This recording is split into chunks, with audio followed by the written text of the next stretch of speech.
Medical మరియు health care రంగంలో bright future కోసం వెతుకుతున్నారా?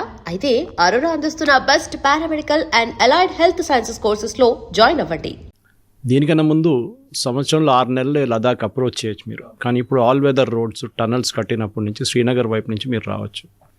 అక్కడ ఇంకో ప్రాబ్లం ఏంటంటే శ్రీనగర్ నుంచి క్లోజ్ ఉంటుంది కదా సార్, కొంత 6 months ఇప్పుడు కొత్త టనల్స్తో ఓపెన్ అయిపోయింది అది కొన్ని చాలా మటుకు. ఇంకో 2 టనల్స్ కడుతున్నా, అది కట్టేస్తే మొత్తం కంప్లీట్ ఆల్ ఇయర్ యాక్సెస్ అయిపోతుంది. ద్రాస్ కార్గిల్ వైపు నుంచి అట్లా రావచ్చు అన్నమాట. ఎందుకంటే లదాఖ్ అనగానే మనం ఫస్ట్ 2 పార్ట్స్ ఉన్నాయి లదాఖ్కి. ఒకటి కార్గిల్, ఇంకోటి లే.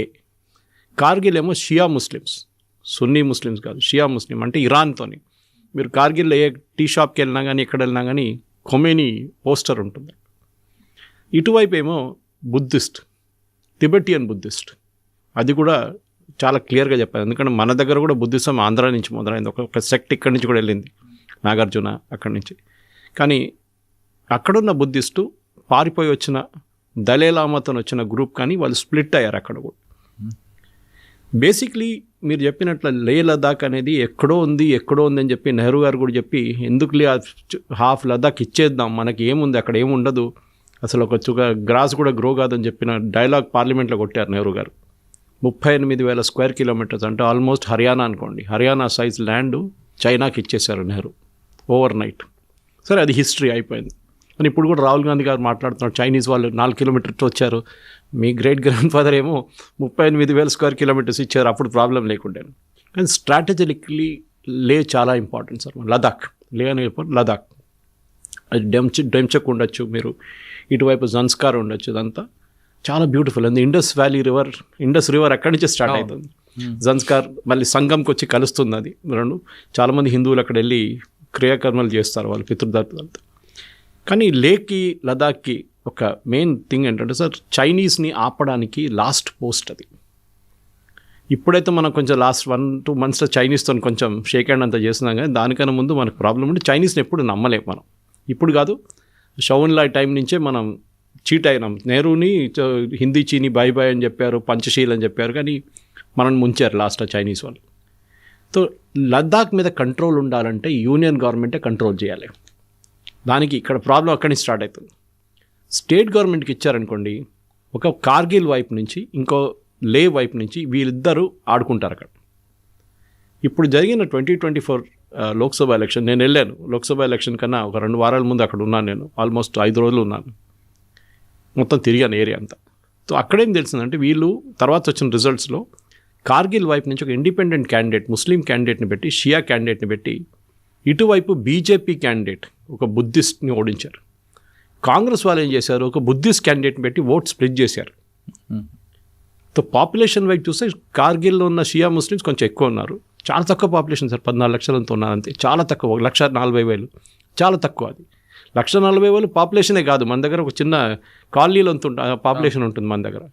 అది కాకుండా అక్కడున్న బుద్ధిస్టులకి ప్రాబ్లం ఏంటంటే, ఒకటి వాళ్ళ కల్చర్, అది నేను కరెక్ట్, అది అగ్రీ చేస్తాను. ఏది అస్సాంలో జరిగిందో, ఏది మేఘాలయలో జరిగిందో, ఏది మణిపూర్లో జరిగిందో అది ఇక్కడ జరగకూడదు. మణిపూర్ ఒరిజినల్ ప్రాబ్లం మనకు తెలుసు. మీటీస్ అక్కడ ఒరిజినల్ ఇన్హాబిటెంట్స్, ఎప్పటి నుంచో మీటీలు రాజాలు ఉన్నారు 16th century నుంచి.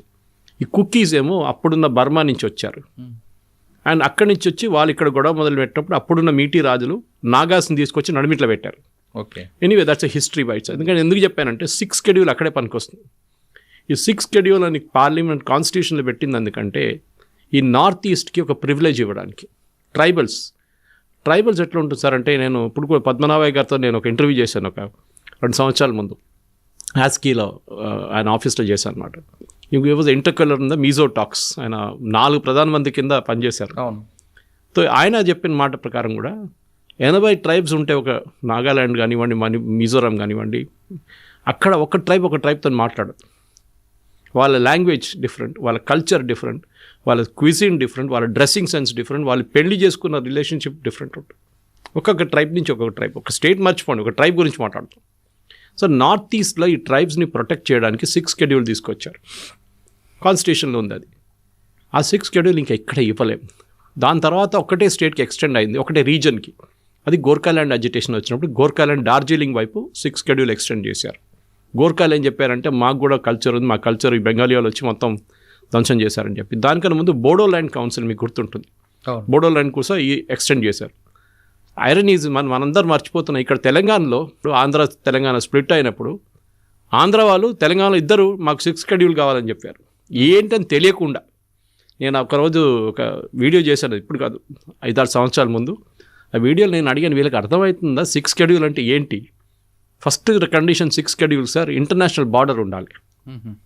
You should be connected to international border. ఎక్కడ ఉంది అడిగినోడు తెలియాలి కదా, ఎవరో రాసిచ్చిండు అడుగు 6 షెడ్యూల్ అడుగు మోదీ దగ్గర అంటే అడిగిన వెళ్ళి నాకు 6 షెడ్యూల్ కావాలి మాకు కూడా. 6 షెడ్యూల్ కింద మీకు ప్రొటెక్షన్ వస్తుంది, కొంచెం మీకు ఫండింగ్ వస్తుంది. ఫర్ ఎగ్జాంపుల్ ఒక్కొక్కసారి 90% ఫండింగ్ సెంట్రల్ గవర్నమెంట్ ఉంటుంది, యూజువలీ 60-40 లేకుండా 70-30 ఉంటుంది సెంట్రల్ స్టేట్కి. అది కాకుండా మీకు కల్చరల్ ప్రొటెక్షన్ ఇస్తారు, జాబ్స్కి ప్రొటెక్షన్ ఇస్తారు. ఇప్పుడు కూడా లదాఖ్లో 85% జాబ్ అక్కడ ఉన్న ఉద్యోగం లోకల్స్కి. కరెక్ట్, మనం చేయాల్సి మన దగ్గర చేస్తున్నారు కదా, అక్కడేంటి ఇక్కడ తెలంగాణలో చేస్తున్నారు.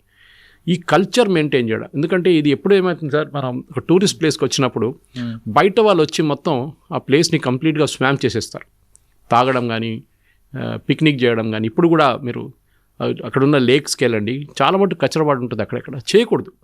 మోటార్ సైకిల్ మీద చాలామంది ప్రయాణం చేస్తారు లదాఖ్లో ఏ వైపు, అంతే ఒక మోటార్ సైకిల్ టూరిజం అక్కడ చాలా పెద్ద. చేయండి, చేయవద్దని చెప్పట్లేదు, but there should be limit to it. ఎందుకంటే ఒకటి అక్కడ ఫ్రెష్ వాటర్ లేదు ఎక్కువ. మీకు ముందు 6 నెలలు ఆ స్నో మెల్ట్ అవుతున్న నుంచే మీకు నీళ్ళు వస్తుంది. మీరు అక్కడ వెళ్ళినప్పుడు మీకు తెలిసిపోతుంది చాలా మట్టుకు రెస్ట్రిక్షన్స్ ఉన్నాయి అక్కడ. డిఫెన్స్ మెయిన్లీ అక్కడ డిఫెన్స్ ల్యాండ్ అది. అక్కడున్న రోడ్లు కట్టిందంతా లాస్ట్ 6 సంవత్సరాల్లో సార్. మీకు జన్స్కార్ నుంచి కానీ కార్గిల్ నుంచి రోడ్లు లేకుండే. ప్రాజెక్ట్ హిమానిక్ కింద బార్డర్ రోడ్స్ ఆర్గనైజేషన్ అంటే ఇండియన్ ఆర్మీది, వాళ్ళు కట్టిన రోడ్లు. ఇప్పుడు నేను జన్స్కార్ దాకా వెళ్ళినప్పుడు చూశాను, రోడ్లు చాలా బాగా రోడ్లు కట్టారు సార్. మీరు చెప్పినట్లు కొండలు దాని నడిమిట్లు, ఈవెన్ దట్ ల్యాండింగ్ లేలో ల్యాండ్ చేస్తున్నప్పుడు ఎయిర్క్రాఫ్ట్ కూడా ఎంత బాగా ల్యాండ్, 2 కొండలు నడిమిటి నుంచి వస్తుంది ప్లేన్. అది 2 మంచి కొండలండి, మధ్యలో రోడ్డు కనిపిస్తుంది. సో ల్యాండ్ చేసినప్పుడు కూడా మీకు గుర్తుంటుంది 12 గంటల దాకానే ఫ్లైట్స్ ఉంటుంది, 12:30 దాకా ఫ్లైట్స్ ఉండవు అక్కడ. టేక్ ఆఫ్ చేయ ల్యాండ్ చేయ, ఎందుకంటే ఆక్సిజన్ తగ్గిపోతుంది.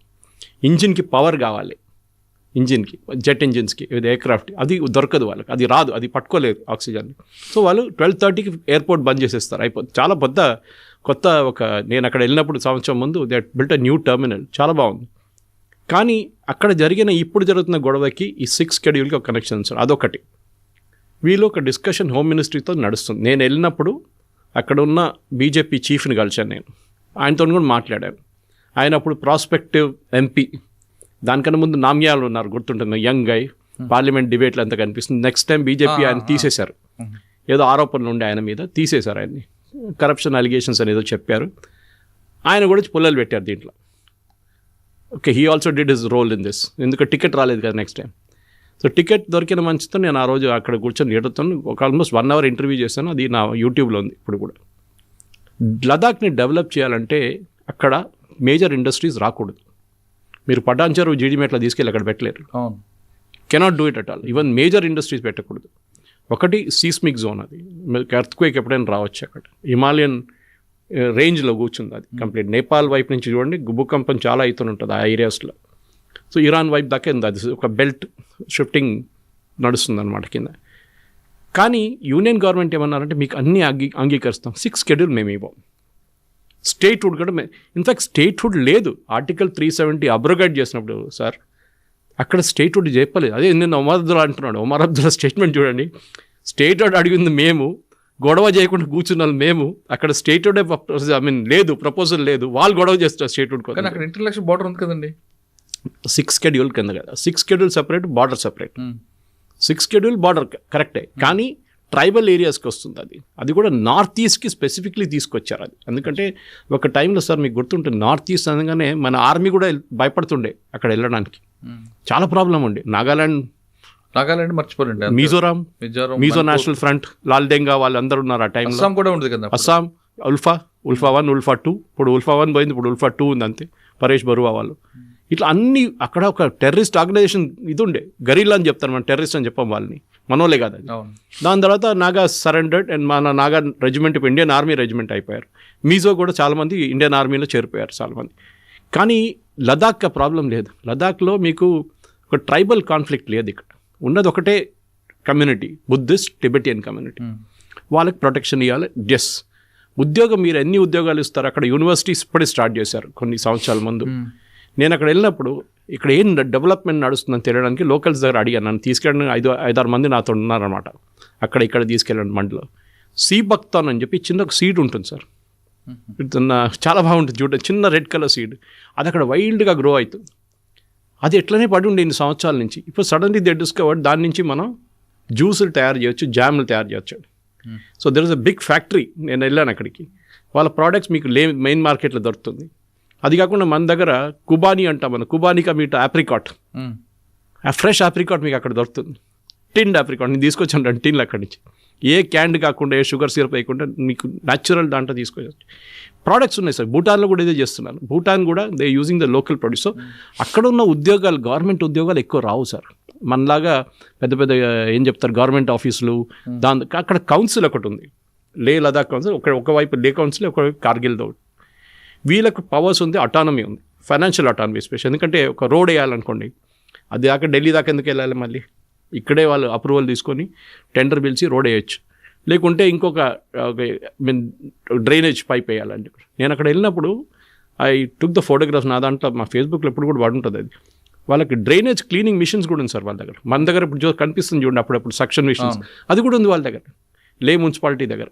డెవలప్మెంట్ చాలా జరిగింది లాస్ట్. కానీ అది కేవలం మున్సిపాలిటీ కోసం కాకుండా రోడ్డు మీద ఐస్ వచ్చినప్పుడు దాన్ని కూడా తీయడానికి యూజ్ చేస్తారు. Correct sir. కానీ ఈ సోనం వాంగ్చుక్ అప్పటి నుంచి, ఆయన దీనికన్నా ముందు అక్కడ ఉన్నాడు, దాన్ని నేను ఎప్పటి నుంచో ట్రాక్ చేస్తున్నాను. ఆయన ఏ కంట్రీ అండి? ఆయన అక్కడే లదాఖీ, ఈజ్ అ లదాఖీ ఓన్లీ. కానీ ఆయనకి ఫండింగ్ చాలా షేడీ. ఉద్యోగం ఏం లేదు సార్. ఈ క్లైమేట్ యాక్టివిస్ట్ లాగానే మేధా పట్కర్ వీళ్ళందరూ ఉంటారు చూడండి, తీసా సెటిల్, ఉద్యోగం ఏమి ఉండదు. మీలాగా నాలాగా కష్టపడి పని చేయక్కర్లేదు. వాళ్ళు కూర్చుంటారు, ఎన్జిఓ పెట్టుకుంటారు, ఎఫ్సిఆర్ డొనేషన్స్ వస్తుంది, దాని నుంచి అంతా తీసా సెటిల్ వర్డ్ లాగా విస్కీ బాటిళ్ళు, క్యావియార్లు అన్నీ కొనుక్కుంటారు, ఫారెన్ హాలిడేస్ చేసుకుంటారు దాని నుంచి. ఈయన కూడా అంతే. ఈయన సెక్షన్ 8A కింద ఒక కంపెనీ పెట్టాడు, హయామ్ అని చెప్పి, HIA. ఆ కంపెనీ నేను ఆ రోజు సెటప్ చేసిన రోజు నాకు లే నుంచి మెసేజ్ వచ్చింది, సార్ ఇది #1 ఫ్రాడ్. ఇది almost I think 2.5 months back. ఇప్పుడు నేను కొంచెం బ్యాక్గ్రౌండ్ చెక్ చేసి 5-6 మంది దగ్గర అడిగాను, నాకు ఈయన ఇన్కార్పొరేషన్ డీటెయిల్స్ పంపించమని చెప్పాను కంపెనీ. ఎందుకంటే మినిస్ట్రీ ఆఫ్ కార్పొరేట్ అఫేర్స్ దగ్గర ఉంటుంది. ఇది దొరికింది, కానీ మొత్తం ఇన్ఫర్మేషన్ దొరికింది చాలా మటుకు. అది పెట్టి నేను ట్వీట్ చేశాను. కానీ ఆయన లదాఖ్ విద్యా కార్పొరేషన్ ఒకటి పెట్టారు కదండి, లదాఖ్ విద్యా కార్పొరేషన్. అదే సేమ్ థింగ్, దీనికే కనెక్షన్ ఉంది దానికి. ఆయనకు ఒక యూనివర్సిటీ స్టార్ట్ చేయాలని ఒక ఇది ఉండే. ఈయన్ని 3 Idiots సినిమాలో ఆమీర్ ఖాన్ ఒక క్యారెక్టర్ని చూపిస్తాడు, మీకు గుర్తుంటుంది. అక్కడ Phunsukh Wangdu, this fellow is modelled on this fellow. కానీ మొత్తం ఫేక్ చేసేసాడు దాన్ని. ఆడేదో పెద్ద ఇంటెలెక్చువల్, అదే నథింగ్ ఆఫ్ దట్ సార్ట్. ఈయన ఏంటంటే క్లైమేట్ యాక్టివిస్ట్, మన గ్రేటా థన్బర్గ్ లాగా ఒక క్లైమేట్ యాక్టివిస్ట్ అయిపోయారు. లదాఖ్లో చూడండి హైడ్రో ఎలక్ట్రిక్ ప్రాజెక్ట్స్ పెట్టకూడదు. Yes, I'm also for it. Thermal అయితే అస్సలు పెట్టకూడదు. కానీ అక్కడున్న అండర్ గ్రౌండ్ నుంచి మీరు గుంజుకోవచ్చు పవర్ని. There lot of gas in the below this ఉన్నమాట, హైడ్రోజన్ లాగా, దాన్ని గుంజుకోవచ్చు మీరు. ఓకే, థర్మల్ పవర్ ఉంది, దాని కింద ఉంది, they can pull it out, natural power అన్నమాట. అది చేస్తున్నారు అక్కడ వాళ్ళు. Even he set up 1 plant. ఆయన కూడా ఒక శాంపుల్ ప్లాంట్ సెటప్ చేసి చూపించండి. ఈ సోనం వాంగ్చుక్ ఎంటబడి వాళ్ళ వెనుక ఒక చైనీస్ గ్రూప్ ఉన్నారు సార్. చైనీస్ ఎప్పుడైనా చూడండి, టిబెట్ ఏ రోజు ఆక్యుపై చేశారో, దాని తర్వాత అక్సై చిన్ అని చెప్పి నెహ్రూ గారు ఇచ్చిన టెరిటరీలో, వాళ్ళకి ఎప్పటి నుంచో ఏమేంటంటే ఈ అరుణాచల్ ప్రదేశ్ వాళ్ళది, లదాఖ్ అంతా వీళ్ళది, లదాఖ్ కూడా చైనాదని. మనం అది అంగీకరించట్లేదు. హాఫ్ పోయిందనుకోండి. ఈయనని యూజ్ చేసి చాలా మట్టుకు ఫండింగ్ చేస్తున్నారు. ఇప్పుడు చూడండి, నిన్న అకౌంట్స్ వచ్చింది బయటికి. ఇదే అకౌంట్ నేను చెప్పాను సార్ 6 నెలల ముందు, 1,64,00,000 వచ్చింది. 9 అకౌంట్లు ఉన్నాయి బ్యాంక్ అకౌంట్. దాంట్లో ఒక్కటే బ్యాంక్ అకౌంట్ డిస్క్లోజ్ చేసిండు, మిగతా 8 బ్యాంక్ అకౌంట్ డిస్క్లోజ్ చేయలేదు. FCRA కిందే you're supposed to file a balance sheet every year, చేయట్లేదు. ఇదంతా ఎప్పుడో బయటికి తీసుకొచ్చాం, కానీ గవర్నమెంట్ ఆఫ్ ఇండియా చాలా లైట్గా తీసుకున్నారు ఈయనని. ఈయన ఏం చేస్తాడులే ఎక్కువ అని చెప్పి. ఇప్పుడు ఈ గొడవ నడిచినప్పుడు చాలామంది నా ఫేస్బుక్లో వచ్చి కామెంట్ చేస్తారు, సురేష్ గారు ఆ రోజు మీరు చెప్పింది నిజమే అని చెప్పి. నేను అడిగాను అందరి దగ్గర, మీరు ఎక్కడ నిద్రపోతున్నారని. లదాఖ్లో ఉన్న చాలామంది నాకు ఇన్ఫర్మేషన్ ఇచ్చి, నేను అక్కడ వెళ్ళినప్పుడు కలిసిన చాలామంది వాళ్ళు దేవర్ రియలీ వరీడ్. మళ్ళీ అది ఇప్పుడు కూడా వాట్సాప్ చాట్స్ ఉన్నాయి నా దగ్గర. సార్ ఇటు పెద్ద ఫ్రాడ్ సార్, ఇటు ఒక్కరోజు మొత్తం తగలబెట్టేస్తాడు లదాఖ్ని, లేనని చెప్పింది అయింది. సార్ ఇప్పుడు అక్కడ ఎక్కువగా టూరిస్ట్ మీద డిపెండ్ ఉంటుంది ఆ స్టేట్ అంతా. Correct sir. ఇటువంటి వైలెన్స్ అయితే ఇంకెవరు వస్తారండి అక్కడికి? జమ్మూ కాశ్మీర్లో జరిగింది కదా సార్. Same thing happened. ఇప్పుడు ఈ ఇష్యూలు కూడా తీసుకుంటే ఆ ప్రోక్ చేసినంత ఈయన హంగర్ స్ట్రైక్ చేయడం వల్ల జరిగిందా లేదా ముందు ప్రీ ప్లాన్డ్గా జరిగింది అనుకోవచ్చా? ఇది ప్రీ ప్లాన్స్, ఎందుకంటే అదే హంగర్ స్ట్రైక్ కన్నా ఒక రోజు ముందు ప్రెస్ కాన్ఫరెన్స్ జరిగింది అక్కడ. అది కూడా యూట్యూబ్లో ఉంది. కొంతమంది చాలా మటుకు లోకల్ లాంగ్వేజ్లో మాట్లాడారు, కానీ తెలిసిపోతుంది మీకు. ఆ లాంగ్వేజ్ ఏమన్నారంటే, బీజేపీ కాంగ్రెస్ కౌన్సిలర్ ఉన్నాడు లేలో, ఆయన ప్రెస్ కాన్ఫరెన్స్ చెప్పారు that I will go and set fire to the BJP office, నేనే వెళ్ళి రాళ్ళు విసురుతానని చెప్పారు. అన్నట్లుగా జరిగింది. ఇప్పుడు ఏదో ఫోటో మీద డిస్ప్యూట్ నడుస్తుంది, అది ఆయన కాదు ఇంకోడని చెప్పి. Photo is not a question. మీరు ప్రెస్ కాన్ఫరెన్స్లో పబ్లిక్లీ చెప్పారా లేదా బీజేపీ ఆఫీస్ తగలబెడతారు? రేపు మధ్యప్రదేశ్, రాజస్థాన్, ఇక్కడంతా బీజేపీ గవర్నమెంట్లు కదా, వాళ్ళు వెళ్ళి తగలబెడితే ఏమంటారండి కాంగ్రెస్ ఆఫీస్ని? చేయొచ్చు కదా, టెక్నికలీ చేయొచ్చు, ఈవెన్ దట్స్ ఇల్లీగల్. చేసింది కూడా అంతే. ఒక పీస్ఫుల్గా ఉన్న టెరిటరీని మీరు ఎందుకు వచ్చారు? మీకు ప్రాబ్లం ఏంటి? ఫస్ట్ ఆఫ్ ఆల్ అదే అర్థం చేసుకుంది. 2 పాయింట్, ఒకటి స్టేట్హుడ్ గురించి మాట్లాడుతున్నాం, 6th షెడ్యూల్ గురించి మాట్లాడుతున్నాం. 6th షెడ్యూల్లో రాకున్న పాయింట్స్ కూడా తీసుకొచ్చి ఇచ్చారు వాళ్ళకి. అంటే ఆటానమీ ఇచ్చారు, ఫైనాన్షియల్ అటానమీ ఇచ్చారు, లే డెవలప్మెంట్ కౌన్సిల్కి అటానమీ ఇచ్చారు, రోడ్లంతా ఆర్మీ చూసుకుంటున్నారు మొత్తం డెవలప్మెంట్. అది కాకుండా మీకు అక్కడ ఫ్యాక్టరీ సెటప్ చేస్తున్నాం, అన్నీ చేస్తున్నాం, యూనివర్సిటీ సెటప్ చేస్తున్నాం. కానీ మీకు ఇంకేం కావాలి? స్టేట్హుడ్ కావాలి. స్టేట్హుడ్ అయితే ఏమవుతుంది సార్? 140,000 మంది ఉన్న పాపులేషన్కి మీరు ఎన్ని ఎమ్మెల్యే సీట్లు పెడతారు సార్? ఆలోచించండి. You're concentrated only in one area, Leh, అది కార్గిల్ అటువైపు. ఈ లే పెట్టేసి మీరు ఎంత నడిపిస్తారు సార్? ఇది చాలా ఇంపార్టెంట్. ఇది లే. ఆయన ఒక స్టేట్మెంట్ ఇచ్చారు, వాంగ్చుక్ కూడా, నన్ను ఏదో కేసులో పెట్టి ఒక 2 సంవత్సరాలు 4 సంవత్సరాలు జైలుకి పరిమితం చేద్దాం అనుకుంటున్న గవర్నమెంట్, ఒకవేళ అదే జరిగితే మరొక ఉద్యమం ఏం జరగదు సార్. దీనికన్నా ముందు ఇదే ఐడ్రీమ్లో నేను మాట్లాడుతూ ఇంకొక ఇంటర్వ్యూలో ఎవరు అడిగాను, అది ఆ రోజు నేపాల్లో జరిగిన గొడవ భారతదేశంలో నడుస్తుందంటే నేను ఒక ఎగ్జాంపుల్ ఇచ్చాను. నడవదు. మన మీద రోడ్ మీద దిగారనుకోండి ఎవరైనా, ఫస్ట్ పోలీసు వాడు వచ్చి కొడతాడు. ఆ రోజు జరిగింది, సిఆర్పిఎఫ్ కొట్టాడు. ఇంకా వాళ్ళ లోకల్ పోలీస్ ఎక్కువ లేదు, సిఆర్పిఎఫ్ ఉంటారు అక్కడ. దాని తర్వాత నెక్స్ట్ టియర్ గ్యాస్ కొడతారు, అది జరిగింది. వాటర్ క్యాన్ ఒకటే జరగలేదు, బహుశా వాటర్ క్యాన్ తగలబెట్టారు వాళ్ళు, అది యూజ్ చేయలేకపోయారు వాళ్ళు. దాని తర్వాత ఫైరింగ్ చేశారు. దీనికోసం మన దగ్గర నేపాల్ లాగా నడవదు, శ్రీలంక లాగా ఇక్కడ నడవదు, బంగ్లాదేశ్ లాగా నడవదు. Because we have a very strong government. First time చూస్తున్నాను sir, within 24 hours they identify Sonam Wangchuk.